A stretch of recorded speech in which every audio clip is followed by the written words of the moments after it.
जय श्री हरि, जय श्री पांडुरंग।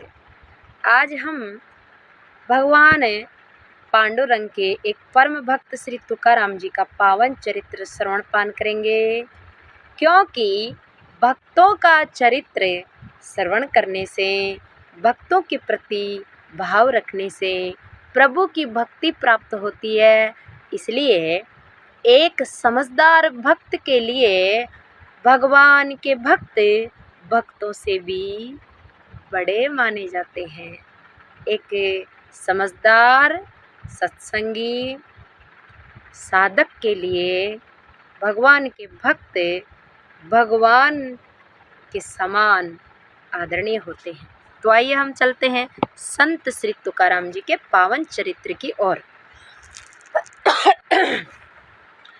संत तुकाराम जी का जन्म महाराष्ट्र के जो पूना है उसके पास में देहू गांव में हुआ था। संत तुकाराम जी का जन्म 1518 में हुआ। उनके माता पिता बहुत ही सीधे सरल और सात्विक और भगवान विट्ठल के परम भक्त थे। पिताजी का नाम था बोलोबा और माता का नाम था कनबाई। संत तुकाराम जी के माता पिता की सात्विक भक्ति का, सात्विक भावों का, संस्कारों का प्रभाव तुकाराम जी के ऊपर भी भरपूर मात्रा पर पड़ता है। संत तुकाराम जी के जो पिताजी थे उनकी आर्थिक स्थिति अच्छी थी।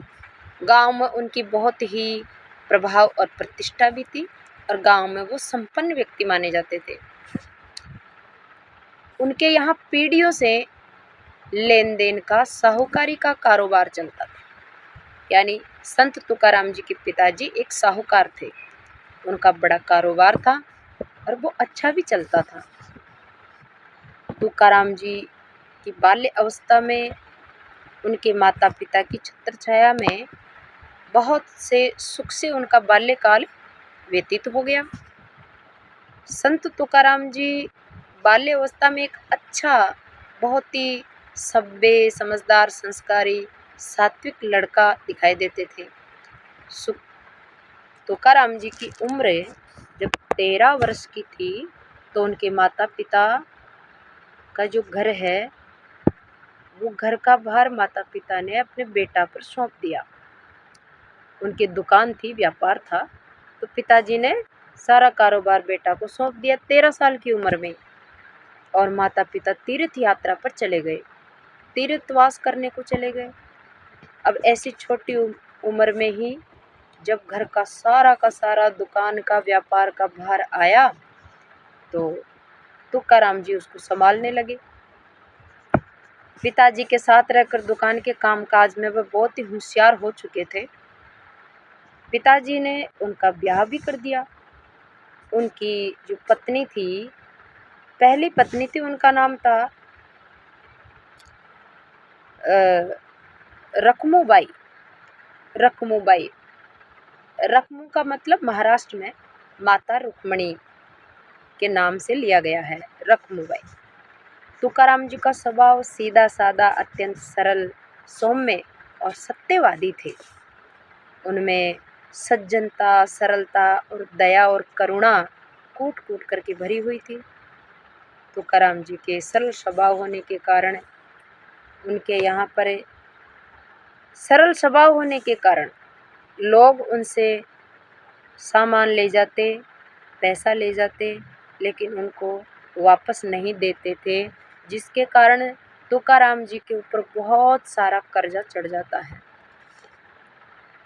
कर्जा को खूब चुकाने की भी कोशिश की, लेकिन बेईमानी वो कर नहीं सकते, झूठ बोल नहीं सकते, ठगी का काम कर नहीं सकते। इसी कारण से ईमानदारी और जो है सच्चाई के कारण धीरे धीरे और उनका सरल स्वभाव, भोलेपन के कारण उनका व्यापार बिगड़ने लगा और धीरे धीरे वो दिवालिया हो गए।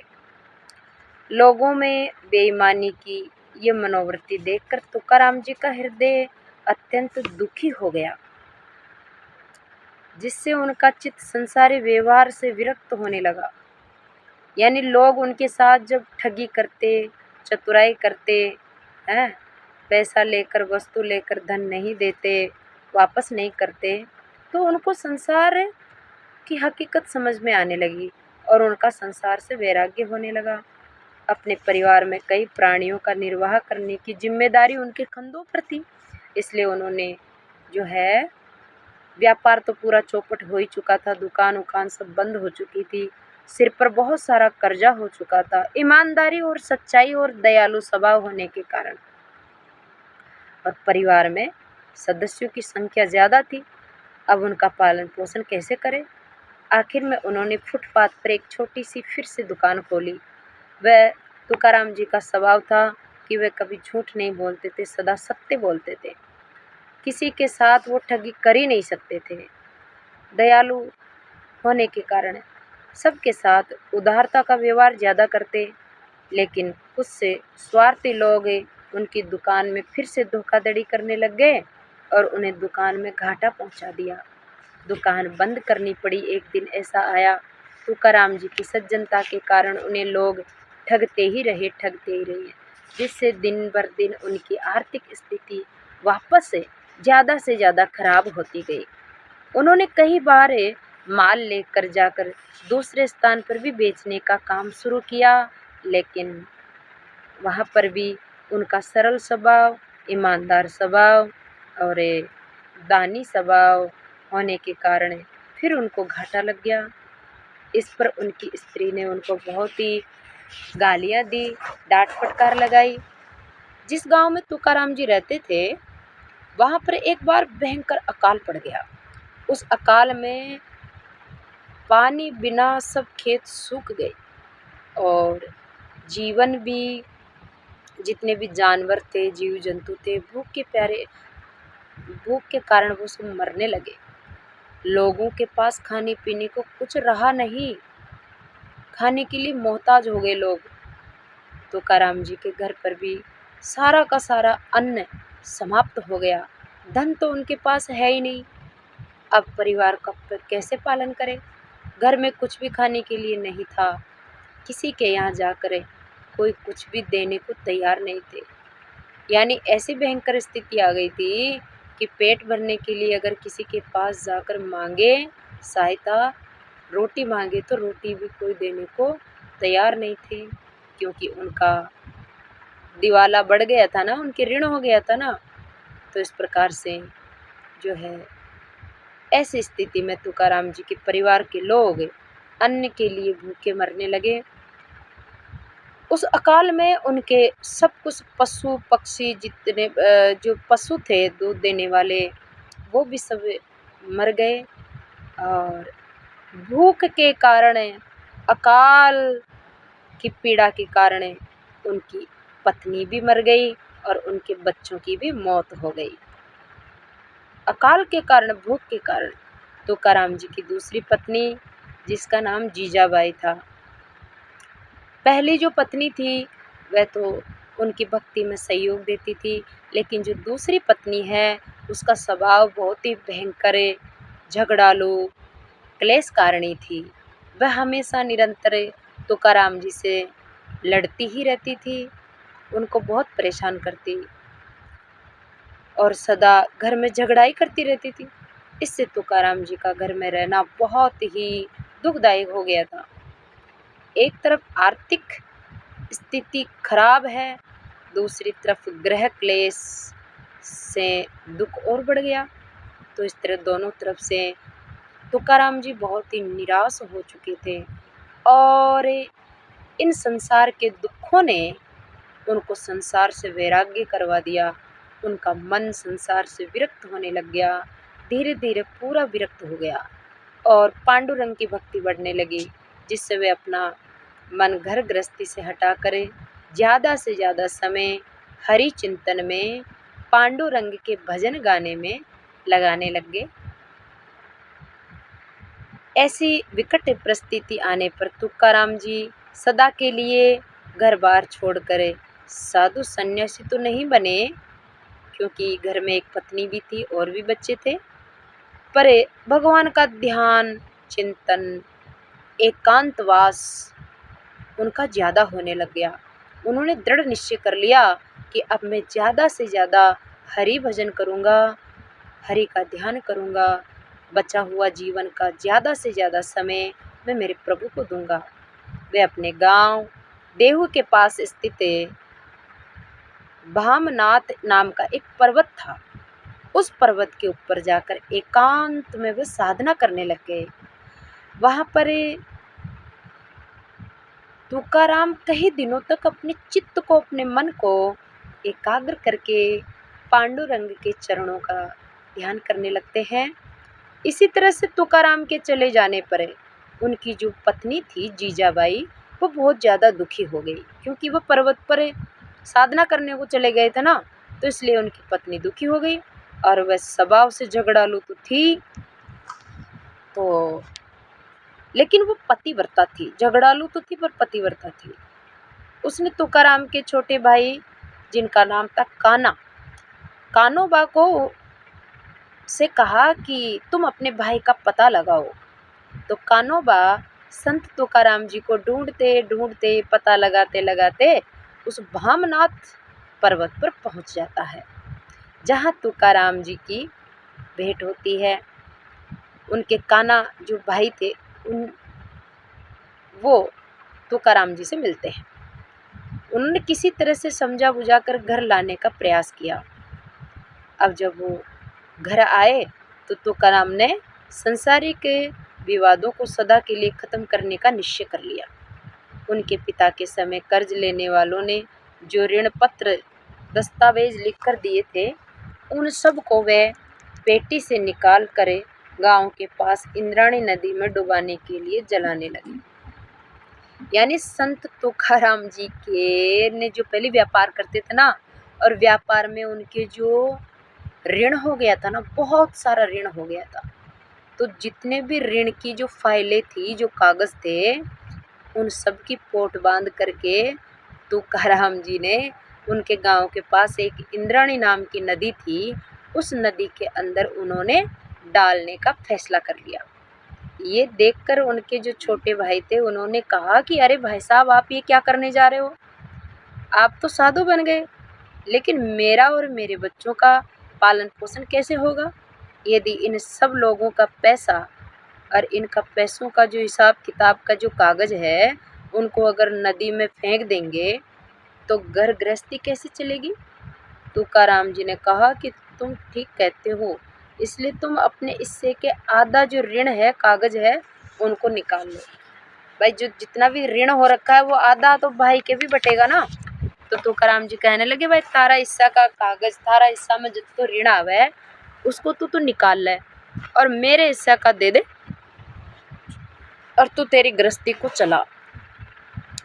तो तुकाराम जी कहने, मैं तो अब विट्ठल की शरण में चला गया हूँ, और अब मेरा सारा भार विट्ठल जाने। मेरे सारे जीवन का भार जो है विट्ठल के ऊपर है, वो जैसे चलाएगा, जैसे मैं चलूँगा, वही मेरा भार उठाएगा। भगवान पांडुरंगी मेरा निर्वाह करेंगे। यह कहकर के तुकाराम जी अपने छोटे भाई कानोबा को उसके हिस्से के आधे ऋण पत्र दे दिए, और फिर अपने हिस्से के सारे ऋण पत्र तुकाराम जी ने उसी समय इंद्राणी नदी में जा कर के प्रभावित कर दिया, फेंक दिया। इसके बाद उन्होंने कभी भी धन को हाथ ही नहीं लगाया, काम ही नहीं किया उन्होंने धन का,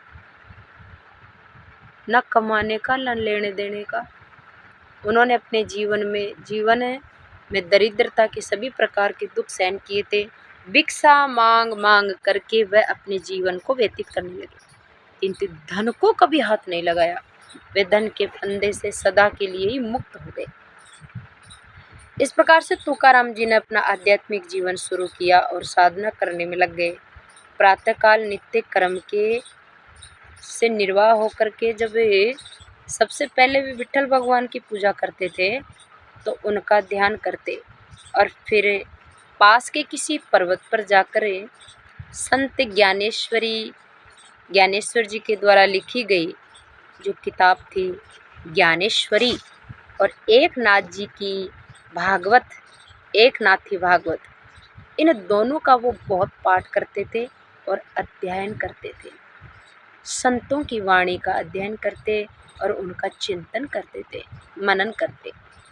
और संध्या होने पर वे वहाँ से वापस आने पर वे देहू के विट्ठल मंदिर में जाकर भगवान श्री हरि का विट्ठल का कीर्तन सुनते भी थे, कीर्तन गाते भी थे। देहू का विट्ठल मंदिर तुकाराम के पूर्वजों ने बनवाया था। तुकाराम जी के समय ये मंदिर जीर्ण शीर्ण अवस्था में हो गया था, जिसे तुकाराम ने उसे स्वयं परिश्रम करके मंदिर का जीर्ण उद्धार करवाया। मंदिर के वापस जो घर आने पर वह थोड़ी देर रात में विश्राम भी कर लेते। मंदिर जाके पूजा पाठ के भजन कीर्तन करके वापस आके थोड़ा आराम करते और फिर दूसरे दिन सुबह जल्दी उठ करके नित्य क्रम में लग जाया करते थे।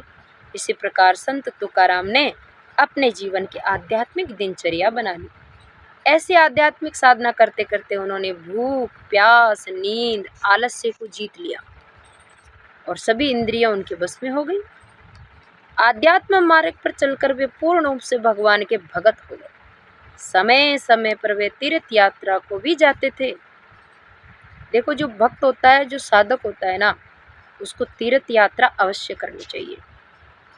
उससे श्रद्धा बढ़ती है, प्रभु में प्रेम बढ़ता है।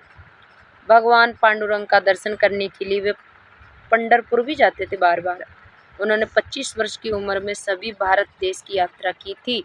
उन्होंने भारत के सभी तीर्थों का भ्रमण कर लिया, मंदिरों में अवस्था और भारतीय समाज की दुर्दशा, उनकी समस्या के बारे में पूरी जानकारी प्राप्त की। उस समय तीर्थों की स्थिति बहुत ही दयनीय हो गई थी। धर्म के मठाधीशों ने उसे अपनी जीविका का साधन बना लिया था। सभी जगह अव्यवस्था का बोलबाला हो गया था। आज तो और भी ज़्यादा बुरी दशा है। ये तो 500 सालों के पहले की बात है। संत तुकाराम जी ने अपने गुरु से कैसे उपदेश प्राप्त किया। तुकाराम जी आध्यात्म मार्ग पर चलकर बहुत ही आगे बढ़ गए थे। यानी रात दिन साधना करते करते आध्यात्म की गहराई में वो पहुंच गए थे। उनको सदगुरु प्राप्त करने की इच्छा हुई कि मुझे भी कोई गुरु मिले। सदगुरु ईश्वर मिलन कराता है। संत तुकाराम अच्छी तरह जानते थे, इसलिए उन्होंने बिना समझे बूझे किसी को भी गुरु बनाया नहीं था। अनेक लोगों को उन्होंने परखा, पर उन्होंने उनमें गुरु बनाने के लक्षण जब दिखाई नहीं दिए तो उन्होंने सदगुरु प्राप्त करने के लिए बहुत प्रयास किया। लेकिन सभी जगह उन्हें पाखंड ही और अहंकार दिखाई दिया। बड़े से बड़े ज्ञानी और पंडित और शास्त्रकारों को भी उन्होंने देखा था, लेकिन किसी को भी अपना गुरु नहीं बनाया। सदगुरु ईश्वर का रूप होता है, पर संत तुकाराम को उन लोगों में तो केवल अधकचरा ज्ञान, अहंकार, पाखंड, दंभ, तेरा मेरा, आपस में एक दूसरे से ईर्ष्या द्वेष करने वाला, ऐसे ही मिले उनको, तो उन्होंने गुरु नहीं बनाया, उनकी आत्मा भरी नहीं। इन सब दुर्गुणों के देखकर तुकाराम का मन एकदम खिन्न हो गया। जब तुकाराम को सच्चा गुरु ढूंढने पर भी नहीं मिला तो ब्राह्मणों ने भी उनको शूद्र और दलित मानकर, यानी वो सामान्य जाति के थे, शूद्र जाति के भी नहीं थे, सामान्य थे, व्यापारी वर्ग के। लेकिन जो वहाँ के जो ब्राह्मण थे उन्होंने उनको शूद्र मान करके दीक्षा भी नहीं दी, दीक्षा देने के लिए मना कर दिए। तब वे दुखी होकर विट्ठल भगवान से गुरु की मांग करने लगे कि हे विट्ठल, तू ही मुझे गुरु मिला दे, मेरे गुरु से मिला दे। भगवान विट्ठल ने तुकाराम की प्रार्थना सुनी और विट्ठल भगवान ने उनको एक सपना दिया। सपने में पुरातन संत बाबा जी चैतन्य द्वारा मंत्र दीक्षा दिलवाई। बाबा जी चैतन्य ने तुकाराम को सपने में राम कृष्ण हरि मंत्र का उपदेश किया। कहने का मतलब देखिए,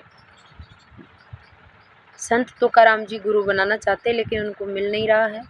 जब वो कुछ ब्राह्मणों के पास गए गुरु के दीक्षा लेने के लिए, तो ब्राह्मणों ने उनको छोटी जाति का कहकर दीक्षा ही नहीं दी, चेला ही नहीं बनाया, तो उनका मन और ज़्यादा दुखी हो गया।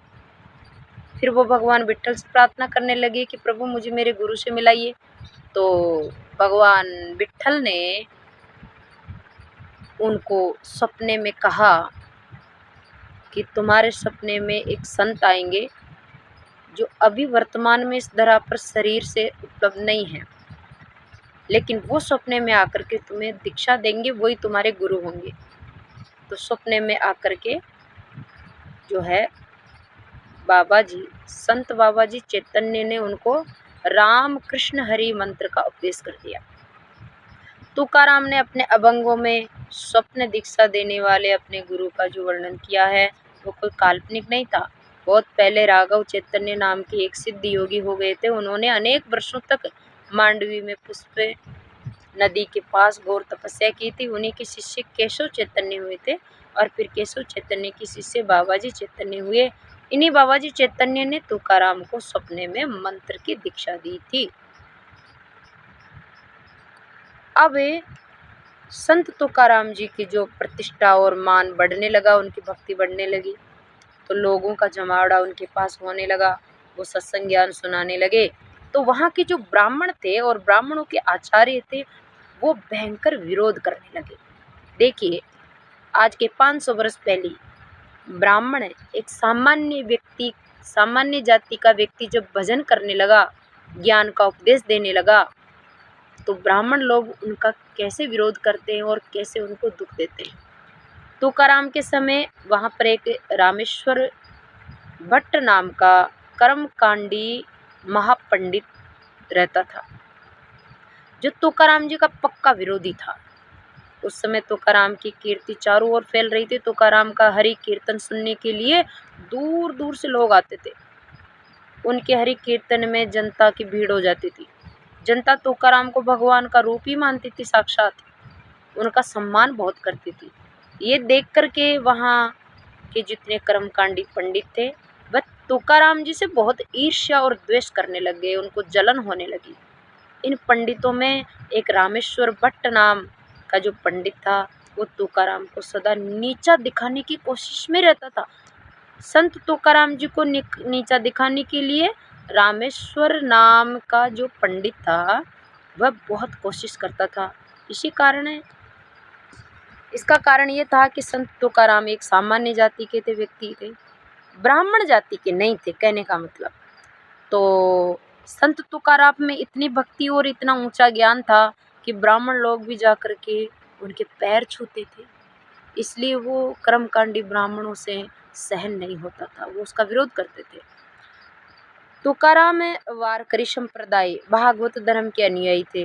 वैदिक कर्मकांडी लोगों का भागवत धर्म से विरोध सदा से चला आया है। कर्मकांडी जो ब्राह्मण होते हैं वो भक्ति करने वालों संतों का हमेशा से ही, पहले से ही, सृष्टि के प्रारंभ से ही विरोध करते आए हैं। इसलिए आज तुकाराम जी का भी विरोध कर रहे हैं। भागवत धर्म मानने वालों को भी वे अपनी जड़ काटने वाला ही समझते थे। शास्त्रों के अनुसार कोई भी धार्मिक कार्य कराने का अधिकार केवल ब्राह्मणों को ही था और उन्हीं के द्वारा सद्गति मिलती थी, ऐसी उनकी मान्यता थी। परंतु भागवत धर्म सभी मानव जाति को एक समान रूप मानकर सबको भगवत भक्ति का अधिकार देता है। भागवत धर्म सभी के लिए है, भागवत सबके लिए है। भक्ति के लिए भागवत धर्म में कोई जात पात का भेद नहीं है। ऐसी विरोध भावना होने से कर्मकांडी पंडित लोग भागवत धर्म का विरोध करने लग गए, संत तुकाराम जी का, और वो जो भागवत की ज्ञान सुनाते थे उसका विरोध करने लगे। वे ये समझते थे कि भागवत धर्म मानने वाले और ये धर्म को नष्ट कर रहा है, वर्णाश्रम धर्म को नष्ट कर रहा है। तो इसलिए जब रामेश्वर भट्ट ने देखा कि तुकाराम की कीर्ति यश चारों तरफ फैल रही है, इसके पास सत्संगियों की संख्या बढ़ रही है, इसका खूब प्रचार हो रहा है, तो उन्हें लगा कि ये ब्राह्मणों का महत्व घट रहा है, ब्राह्मणों पर कुठारघात हो रहा है। तो उन्होंने, जब लोग भागवत धर्म का उपदेश सुनकर संतों को श्रेष्ठ मानने लगेंगे तो फिर ब्राह्मणों को कौन मानेगा, ब्राह्मणों की मान्यता कम हो जाएगी। इसलिए फिर वह रामेश्वर भट्ट ने तुकाराम का कार्य बंद करवाने के लिए उनकी सत्संग बंद करवाने के लिए, उनकी भक्ति हरि कीर्तन को बंद करवाने के लिए ये जो रामेश्वर भट्ट नाम का जो पंडित जी है वो बहुत ही विघ्न डालने लगा, संत तुकाराम को बहुत कष्ट देने लगा और कई तरह तरह की कुटिल चाल चलने लगा। इस प्रकार सोच करे उसने देहू के हाकिम अधिकारी को एक पत्र लिखा और पत्र में उसने कहा कि संत तुकाराम तो शूद्र जाति का है, तो वह वेद पुराण शास्त्र इनकी बातें नहीं बता सकता, इनका ज्ञान नहीं बता सकता, सत्संग नहीं कर सकता। उसने देहू के विठल मंदिर में हरि कीर्तन करके भोली भाली जनता को जादू कर दिया है। ब्राह्मण भी अब उसका पैर छूने लगे हैं और उसे नमस्कार करते हैं। हम ब्राह्मणों के लिए शर्म की बात है। तो तुकाराम सब पंथ और धर्म को दूर करके केवल हरि कीर्तन को ही मान्यता देते थे। भक्ति पंथ की आड़ में वह भक्ति का ढोंग करता है, वास्तव में वह बहुत ही बड़ा पाखंडी है।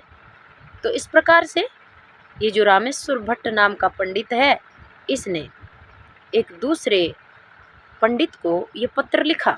रामेश्वर भट्ट का वह पत्र जब हाकिम को मिला, उसने तुकाराम को बुलाकर वह पत्र पढ़कर सुनाया।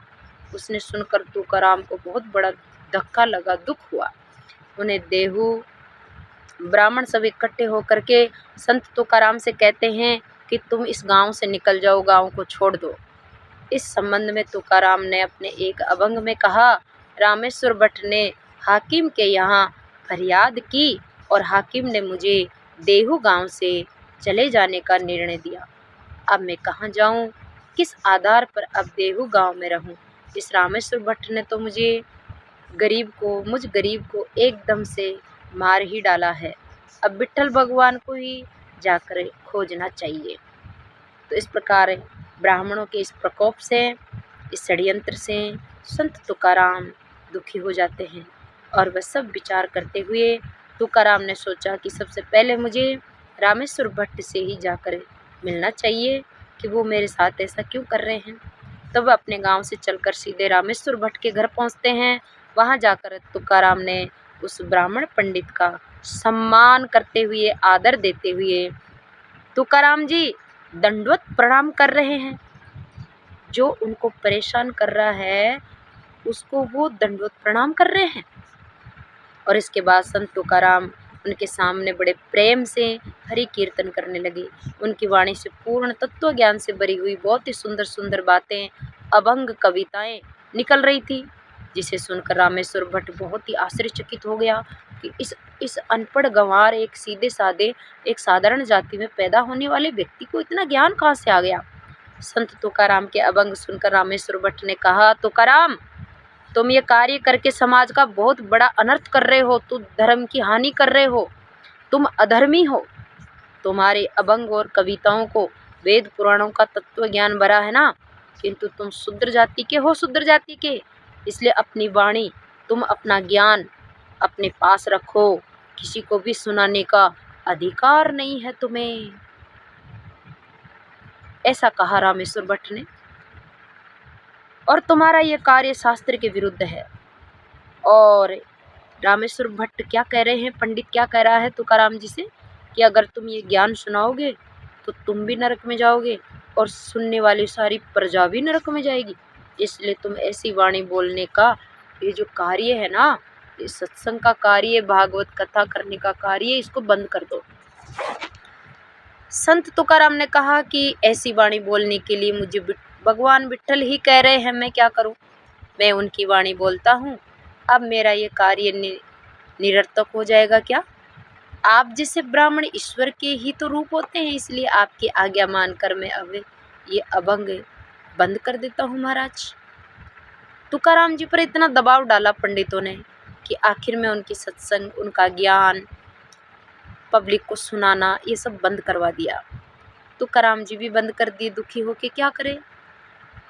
लेकिन रामेश्वर भट्ट ने कहा कि उन्हें जो तुम्हारा ज्ञान है, जो पोथी है, जो तुमने किताबें लिखी है, उन्हें ले जा कर के फेंक दो, जला दो। तुकाराम बोले, ठीक है महाराज, जैसी आपकी आज्ञा है मैं वैसा ही कर देता हूँ।